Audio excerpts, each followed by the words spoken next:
Hey guys, we are back updating the power rankings for the Traitors US Season 3 following the 5th batch of episodes, also known as Episode 7. And this was another interesting episode with some fun results here, but we'll get to that soon enough. But we have 13 people to talk about, and let's waste more time. Let's go into the video. So starting off at number 13, we have the first booth from this week, and here we have Derek Levasseur. And I'm not too shocked by this, considering that Derek got quite a bit of content in the last episode with him targeting Boston Rob, only for that to fail, and also him kind of throwing Britney under the bus by calling her a traitor there. And I felt like it was pretty clear that Derek was being set up for a fall here, especially once he failed to take a shot there. And obviously I like Derek a lot. He's someone who definitely brought some interesting stuff to the actual show.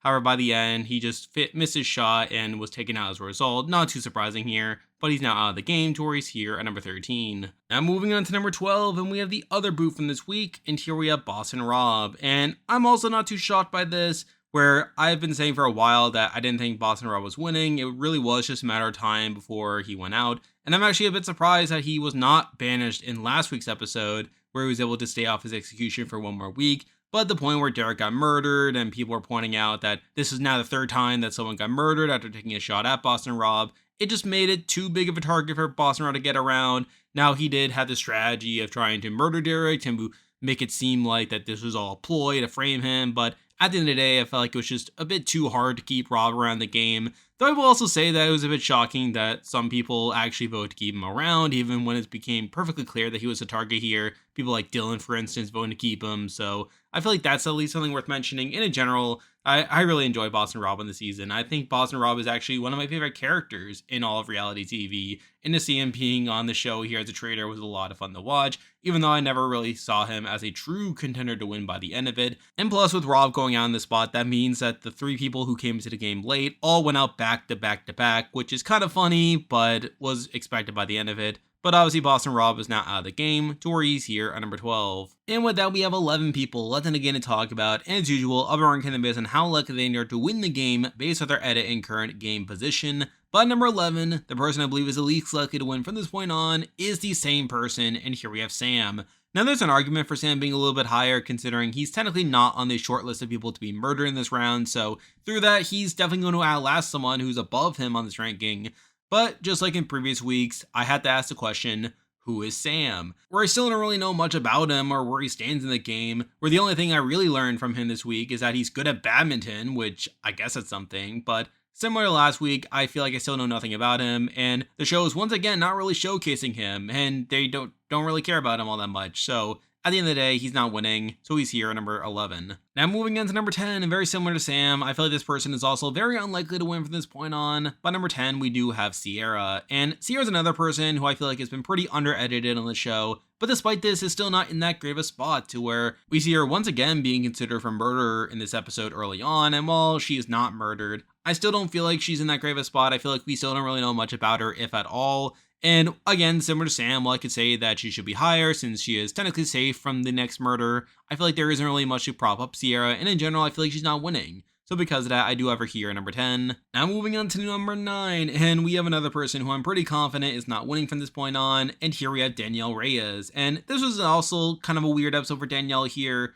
where on one hand, she does win the battle against Boston Rob, where she had been talking for the last few episodes about wanting Rob out, and finally she gets her wish. She gets Rob out of the game. But even so, she's still in a pretty precarious spot to where Carolyn still doesn't trust her that much, to where, while we did see in this episode, they did try to bury the hatchet. I think it's pretty clear at the end that Carolyn still doesn't really trust Danielle that much, and there's still this itch for Carolyn to get Danielle out, which I think will probably go through. Not to mention that Britney's been getting more of a focus in the edit as of late, and I feel like with Britney getting seemingly decent content for a lot of it, it makes you think that Britney's probably going to win the battle against Danielle, which, to be fair, I've thought that for quite a bit now, but I feel like as Britney's been getting more content, I'm starting to think more and more that Britney's going to get her way, and through that, that'll also lead to Danielle's downfall down the road, mixing that in with all the negativity that Danielle's already received, and just how sloppy she's been playing as a traitor. I don't think she's winning at this point, to where she's here at number 9. Now moving on to number 8, and these next few people are all people who are on the short list for murder, where they're a part of this twist, where the traitors are going to be able to murder one of them face to face,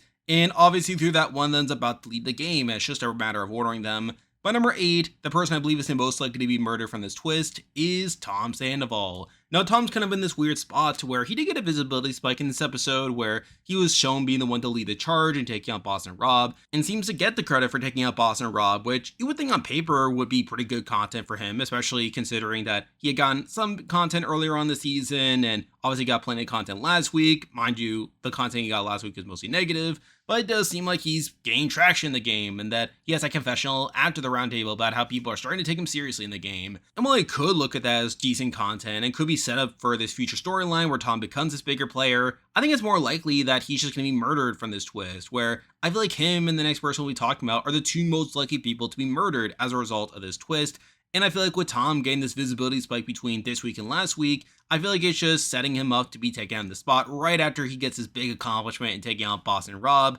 And in general, I feel like Tom is someone who didn't really get that great content after the first batch of episodes. And with him just getting this visibility spike here, I'm just not feeling that great that he'll actually come out on top by the end of this. I feel like if anything, the visibility spike was just there to set up his eventual murder. And with him being one of the people on the chopping block, I feel like it's pretty likely that Tom will be murdered. So it's for those reasons that I had to leave him behind here. Though if he does survive this, I could see him moving up in future weeks, but I feel like with the uncertainty over whether he'll even get through this next round, I do have to leave him behind here on number 8. Now moving on to number 7, and we have another person who I'm not feeling that great about at this point, and I feel like they're probably one of the more likely people to be murdered in this next round, but we do have Crell. And Crell is another person who I'm pretty worried about at this point. I could see a world where she's taken out in this next round, especially with her being one of the people to support Boss and Rob, where she was one of the few people to stick by Boss and Rob as the rest of the house was taking him out. And I can see that kind of backfiring Crell here. And on top of that, I feel like, sort of similar to previous weeks, I feel like the content we've gotten from Crell has been not particularly great, where, again, it seemed like she was pretty loyal to Boss and Rob and was not playing particularly well in the last few episodes. And with Boss and Rob now on the game, I could see a world where the Traitors just see Crell as this easy target, taking out someone who was close to Boss and Rob, and in general, just wiping their hands clean of Boss and Rob to pursue with their own gains in the future. So I feel like for those reasons, I think Crell is another pretty likely person to be murdered in this twist here. And while I don't see as much upside to her if she survives this round compared to Tom, and while I think Tom's probably a bit more likely to be murdered, I think it's the fact that she's a bit more likely to get through this round that leaves her one spot higher to where she's here at number 7. Now moving on to number 6, and we have another person who has been shortlisted for murder, but we have Dolores. And Dolores is probably the least likely of these three that I expect to be murdered in this particular spot, considering she hasn't really been getting that big of a visibility spike here, though at the same time she is still pretty vulnerable. Not to mention the content she has been getting has been not particularly great, where she is shown sticking by Boss and Rob with her outwardly saying that she doesn't think that Rob is a traitor, and sure enough she's wrong. So I feel like Dolores is probably not likely to win even if she survives this particular round. And obviously with her being on the shortlist to be murdered, I do have to have her here around number 6. Now moving on to number 5, and we have someone who is not on the shortlist. This person will be at least getting through this next murder, but is still not someone who I'm feeling that great about. But number 5, we do have Lord Ivar. And admittedly, Lord Ivar, there's a debate for him being below these people we already talked about here, where again, I feel like he's not being set up well to actually win the game. And in general, I feel like he's not being shown as that big of a character, where I feel like he is kind of in this John Burkhouse spot to where, while I think he'll have longevity within him, I don't think he actually has much setup or storyline to actually go on to win the game here. And I don't think there's really that much separating him from the people we already talked about. But the reason he's above those people is that he at least is safe for this round. He's not going to be murdered. And while there's a debate that he could be banished in the following rounds, I feel like the fact that he's at least safe in this particular murder was enough to leave him above them at number 5. Now moving on to number 4, from this point on, we do have the main contenders to actually win the season at this point, and it's just a matter of ordering them. But number 4, we have someone who, again, I have been creeping up on over time, but the reason they're this low is that they're on the short list. But number 4, we do have Gabby, and again, I'm still kind of struggling to get onto the Gabby bandwagon, even though it seems like a lot of the online community has been pretty on board with her here. And again, while I'm still not fully on that train, I can at least see where some of these people are coming from. And even this episode, she does at least vote out Boss and Rob after she had been sticking by his side for a lot of it, which can be viewed as a positive in the sense that she at least knows where the rest of the house is going, so much for that. But again, she is on the short list to being murdered here. She is technically in danger in this round, and that kind of makes it hard for me to have her too much higher here. But again, I feel like compared to the other people on that short list, she's probably not as likely to be murdered, where I would expect the likes of Tom, Crell, even Dolores to be more likely to be murdered in this spot compared to Gabby here. And I feel like there's still technically potential for her to become this bigger character in the future and sort of realize this potential that other people have been seeing based on the discussions online. But I feel like for now, until she actually survives this round, I'm going to leave her here at number 4. Now moving on to number 3, and we have the highest ranked person who is on the shortlist here, and here we have Efron. And obviously the reason Dylan is this low is that he is on the shortlist. There is a non-zero chance that he could be murdered in this particular round and just be out of the game. And even beyond that, this was not a great round for him gameplay wise, where he does stick by Boston Rob thinking that he's a faithful, only for him to be blindsided, losing his ally in Rob, and him learning that Rob was a traitor the whole time when he was pretty convinced that Rob was a faithful, or at least based on what we saw in the show, where he once again throws his vote into Gabby, which isn't really explained. It just seemed like he was doing this as a way of appeasing both Rob and Britney, people he is willing to work with in the future. So, I mean, that's at least something there. And again, I feel like he's probably likely to survive this round, even in his bad spot, to where he has been shown as a pretty big character. And I can't really imagine Carolyn or Danielle going for him in particular in this particular spot, where I feel like Tom and Crell are more likely to be targets in this spot. So I feel like that kind of leaves Dylan a bit higher than these other people who are shortlisted. And plus, it would be kind of a blindside if he were murdered, considering how much content he's been getting. But I still have these question marks over whether he'll actually win by the end of it, mixing in the fact that he is technically in danger for this round is enough to leave him behind here at number 3. Now moving on to number 2, and this was a very interesting debate for me, as I'm not entirely sure what to do with this top 2, as truth be told, I feel like there's definitely holes with these top 2 in terms of who I actually think will go on to win the game. But number 2, I did decide to go with the person who has gone up compared to previous weeks. But number 2, we do have Britney Haynes. Now, there's definitely some reservations here with Britney in the sense that she did have a pretty slow start to the season compared to people like Dylan, for instance.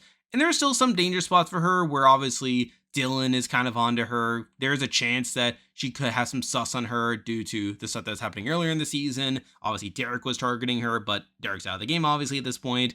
And I feel like with Britney having this slow start, I did maybe question whether this was too bad of a start for her. But again, I think Britney has been getting solid content as of late, where we have been getting more of her talking about Danielle and possibly working together in the future there. I feel like we are starting to reinforce that storyline. Now, mind you, I think Danielle is being set up for a downfall here, but I think Britney is more likely to take out Danielle than the other way around. So I feel like that's at least a pro going for her.